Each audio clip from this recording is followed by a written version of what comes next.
Eh, Buenas tardes, ingeniera, buenas tardes, compañeros. A mí me tocó hablar acerca de lo que es la gestión integral de los desechos sanitarios, el autoclavado de estos y lo que son las lámparas de descarga, ¿verdad? Bueno, tenemos que entre lo que es la gestión integral de los desechos sanitarios son considerados como residuos sólidos hospitalarios, ¿verdad?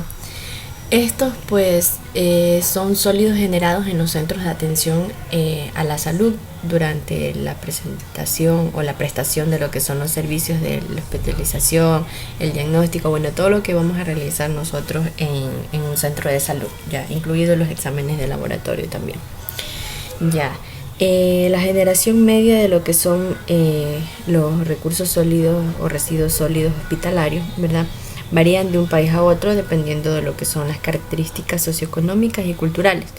En esta tabla que se presenta aquí a continuación están los rangos de generación media, por así decirlo, agrupados por regiones, ¿verdad?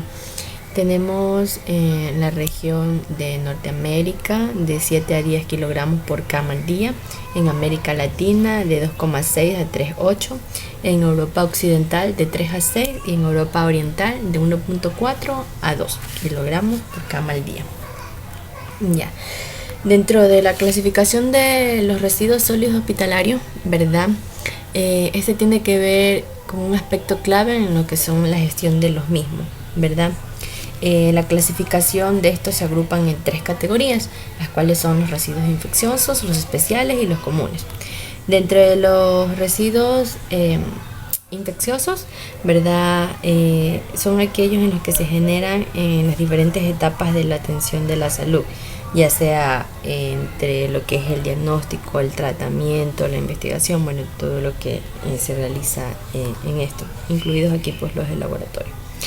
Ya, y contiene patógenos en cantidad o concentraciones que sean suficientes como para contaminar a una persona que esté expuesto a ellos. Dentro de esta categoría de residuos infecciosos tenemos los que son los materiales provenientes de salas de aislamiento de los pacientes, los materiales biológicos, sangre humana y productos derivados, residuos anatómicos, patológicos y quirúrgicos, los residuos punzocortantes y los que son los residuos de los animales.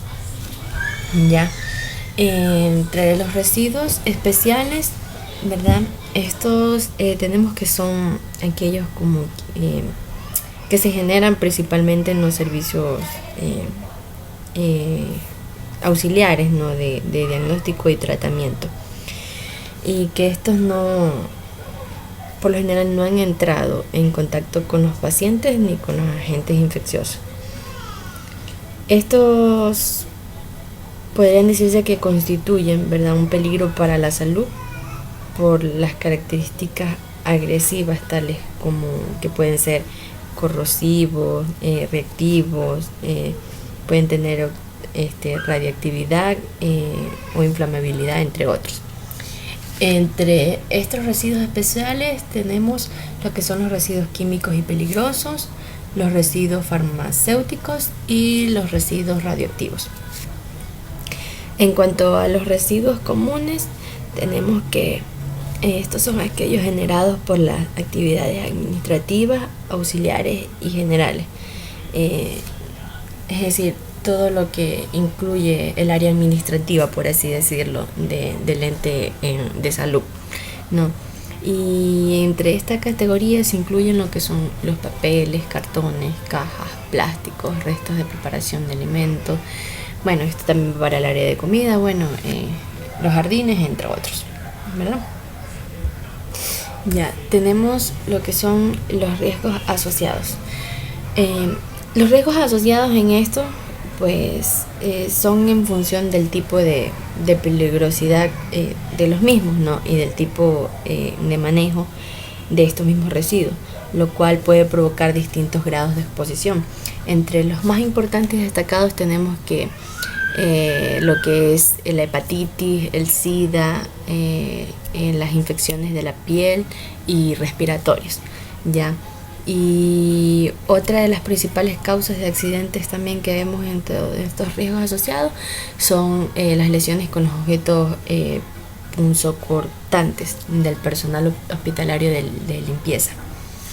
Ya, bueno, tenemos también lo que es el manejo interno y externo que se encuentra dentro de la gestión de los recursos de los residuos sólidos hospitalarios. Ya, la gestión de estos residuos, ¿verdad?, incluyen el conjunto de actividades que se desarrollan desde el momento en que se generan los residuos hasta su tratamiento y su disposición final. Estos se pueden definir o dividir en dos etapas, como vemos, el manejo interno y el externo.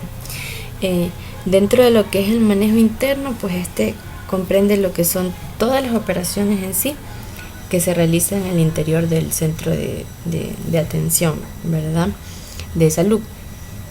Y como tal tiene como objetivo lo que es garantizar un manejo seguro de estos, ¿no? Este comprende algunas operaciones, como tenemos que es la segregación, envasado y etiquetado, la manipulación, el almacenamiento transitorio y temporal. Para hacer un resumen de este manejo interno, ¿verdad?, de algo importante a considerar, pues es necesario también y muy importante, ¿verdad?, que el personal que labore en este centro de salud pues esté totalmente capacitado. Ya, y también con que este centro de salud pues debe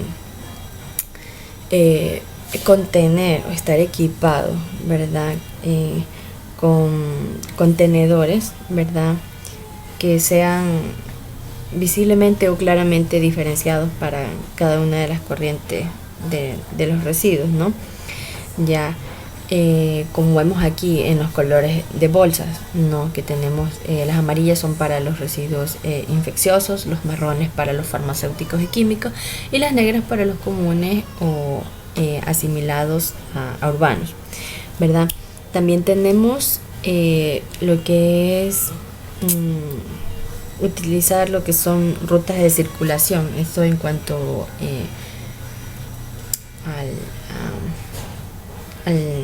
al manejo para ir y no pasar por la misma área.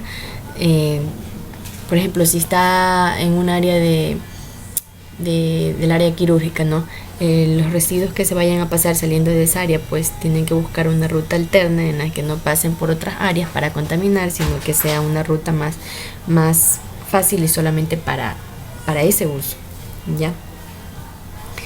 En el manejo externo, pues esto se refiere en sí a lo que son las operaciones afectadas fuera de lo que es el centro de atención de salud, incluyendo las que realizan lo que son las empresas encargadas del transporte externo. Ya tenemos aquí lo que es la recolección y el transporte externo, el tratamiento y la disposición final.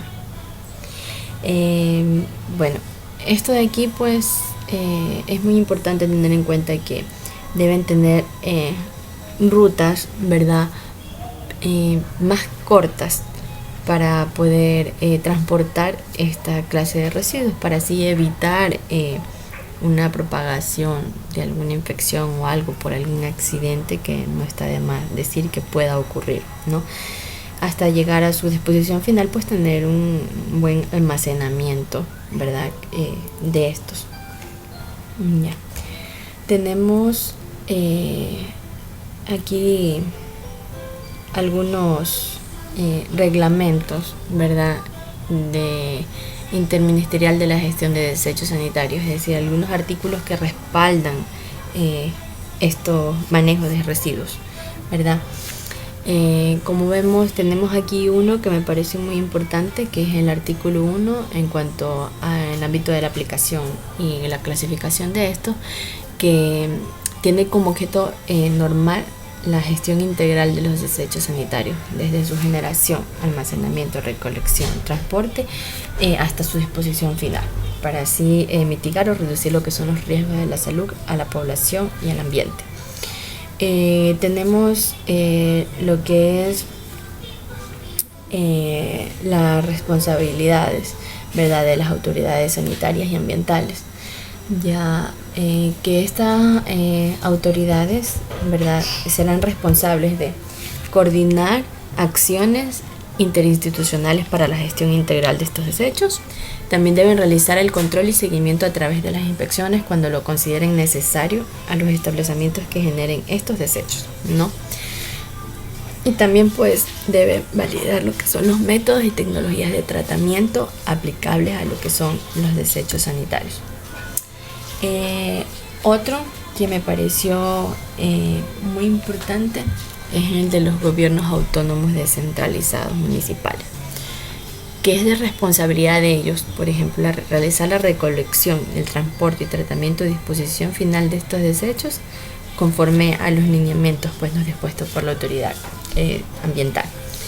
También deben remitir durante los primeros 10 días del mes de diciembre de cada año la declaración anual de la gestión de estos desechos sanitarios peligrosos. Y también deben regular y controlar a quienes ejecuten actividades de esta recolección, transporte, tratamiento y disposición final de estos desechos, ¿no? También vimos cómo es en lo que son los desechos sanitarios la gestión interna como tal. Aquí hay algunos artículos interesantes, entre los que destaqué el 8, que todos los establecimientos que generen estos desechos cumplirán o deben cumplir con la norma sanitaria y ambiental vigente. Ya, en el artículo 9, los desechos sanitarios infecciosos serán dispuestos en recipientes y fundas plásticas de color rojo y los comunes en fundas y recipientes de color negro, como ya había explicado anteriormente, que es estipulado en la norma, en el artículo. En el artículo 11 tenemos que todos los establecimientos generados de desechos sanitarios implementarán programas para su recolección y transporte interno, ¿verdad? En el artículo 13, los desechos infecciosos permanecerán en el almacenamiento final por un periodo de 24 horas. Ya, no más allá de eso. Ya. Tenemos en cuanto a la gestión externa, pues uno que me pareció muy importante, que son los rellenos sanitarios, pues contarán con la viabilidad técnica y el permiso ambiental otorgado para la autoridad ambiental competente, es decir, para que todos los residuos que lleguen ahí pues lleguen a un lugar seguro y que no contaminen el medio ambiente. En cuanto a las técnicas de autoclavado, tenemos el autoclavado de residuos hospitalarios. Ya. A nivel internacional, pues se reconoce la esterilización por autoclavado como una de las mejores tecnologías disponibles para el procesamiento de que son residuos sólidos hospitalarios infecciosos, siendo preferida esta pues ante la incineración. En cuanto a los fundamentos de la esterilización, este consiste en sí en la destrucción total de todas las formas de vida, incluyendo los virus. A nivel comercial, pues sabemos que existen distintas formas de esterilizar, siendo la más frecuente la utilización del calor húmedo y en particular el vapor saturado bajo presión, conocidos como los autoclaves, ¿no? La muerte en sí de estos microorganismos en estas condiciones, ¿verdad?, de vapor, de calor húmedo y partículas de vapor saturado, pues siguen una cinética de primer orden. Lo que es que este permite obtener una expresión con la que es posible, por así decirlo, determinar el número de microorganismos viables en función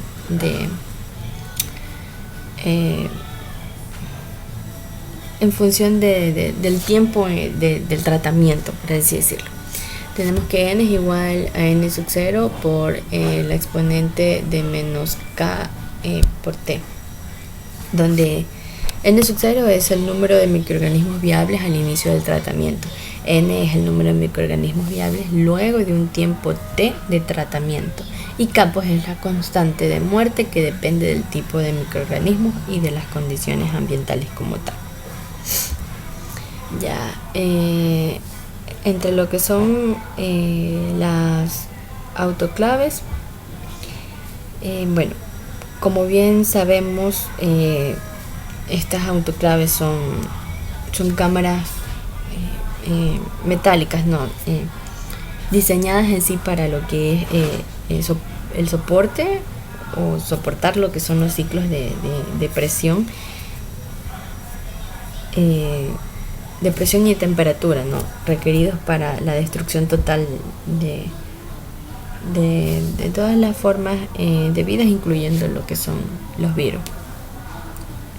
Dentro de estas, en el uso hospitalario tenemos dos tipos: la que son de desplazamiento por gravedad y la de prevacío. En las de gravedad, pues el vapor ingresa y desplaza el aire por gravedad, y estas trabajan a 121 grados centígrados y presiones de 1,1 kilogramos sobre centímetro cuadrado, con tiempo mínimo aproximado de 90 minutos.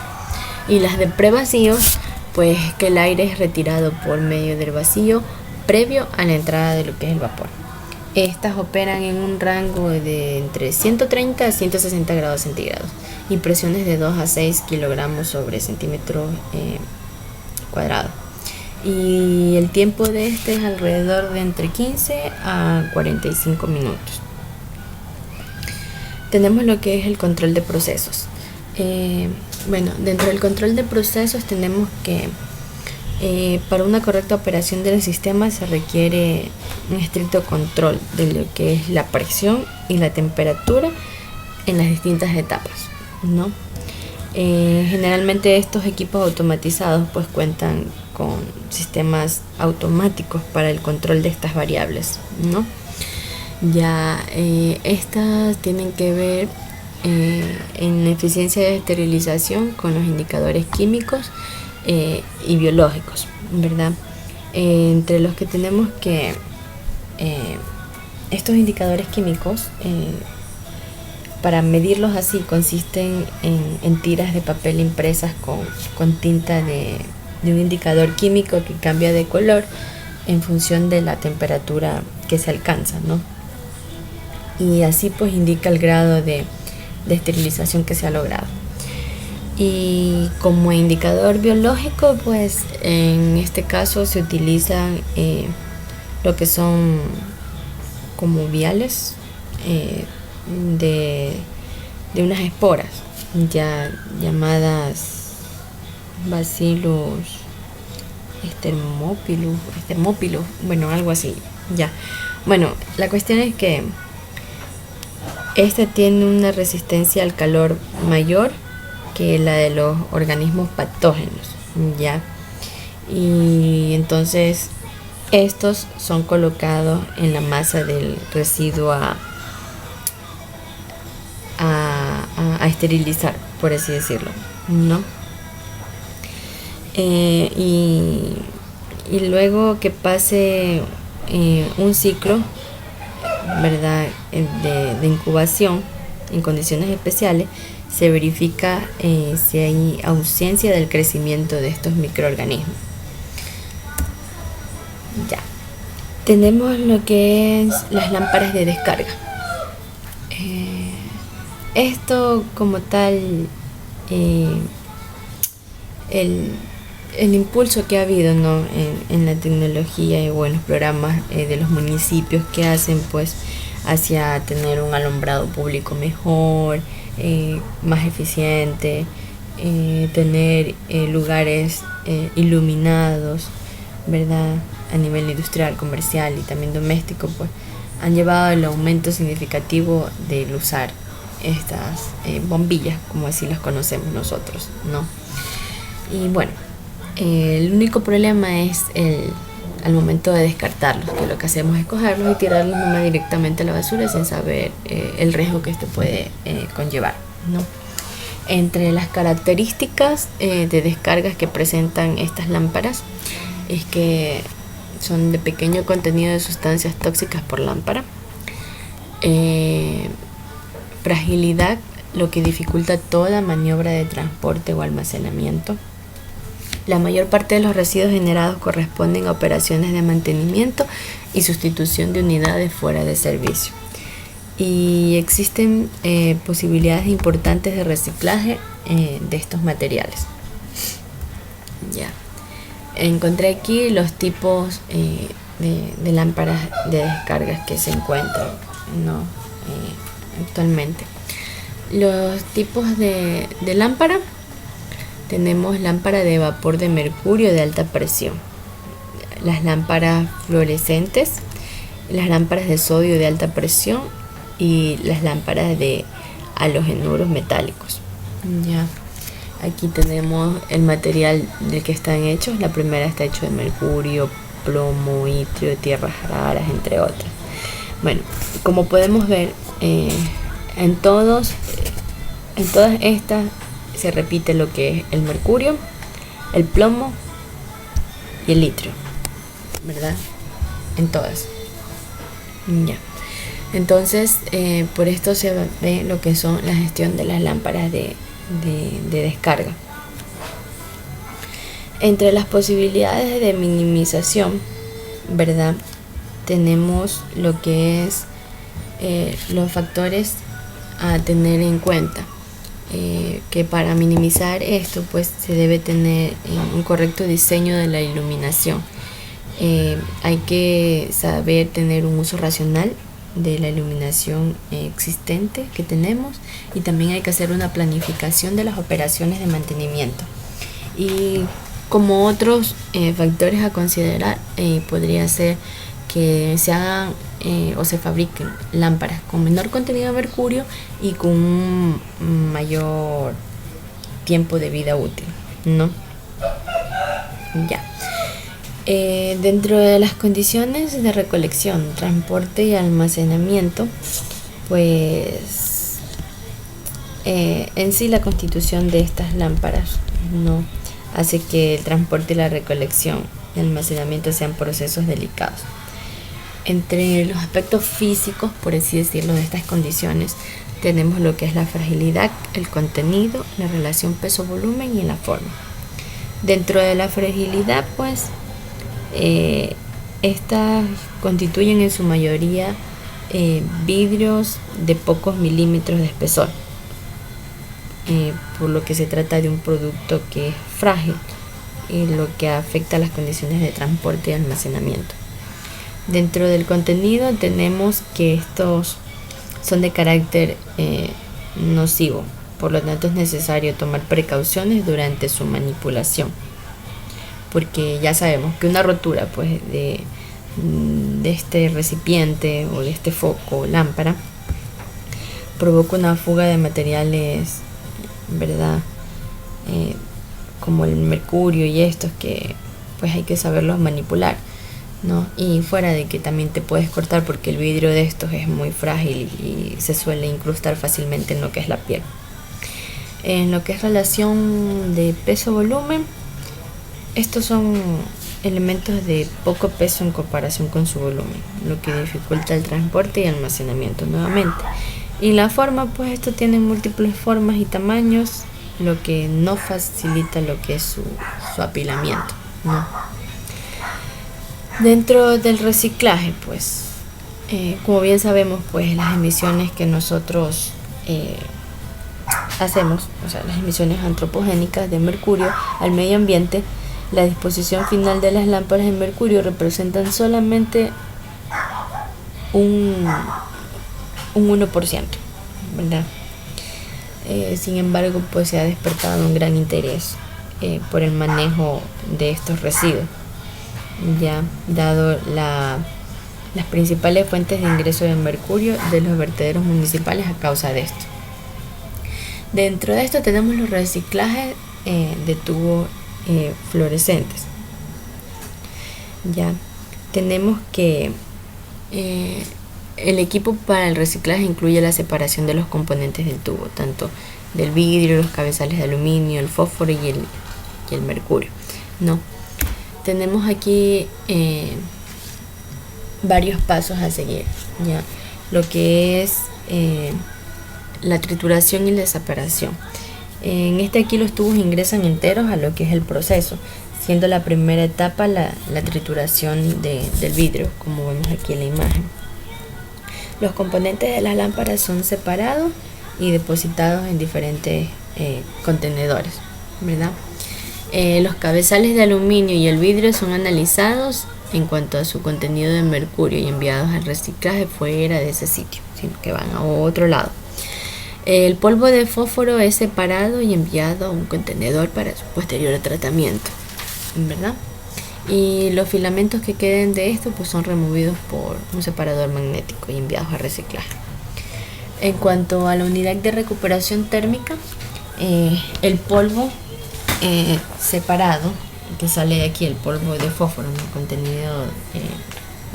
contenido de mercurio, es volcado al horno, donde por la aplicación del calor al mercurio es vaporizado y posteriormente condensado y enviado a un proceso de destilación. Y vemos que el mercurio recuperado de la etapa de recuperación térmica pues es sometido a una triple destilación para una venta como mercurio, que técnicamente, entre comillas, vendría a ser casi puro. Entre lo que es el reciclaje de las lámparas de descarga, este tiene un proceso algo similar. Pero en cuanto a la separación de los componentes, las partes que no tienen mercurio son separadas, clasificadas por tipo de material, testeadas en cuanto al contenido de mercurio y enviadas al reciclaje. ¿Ya?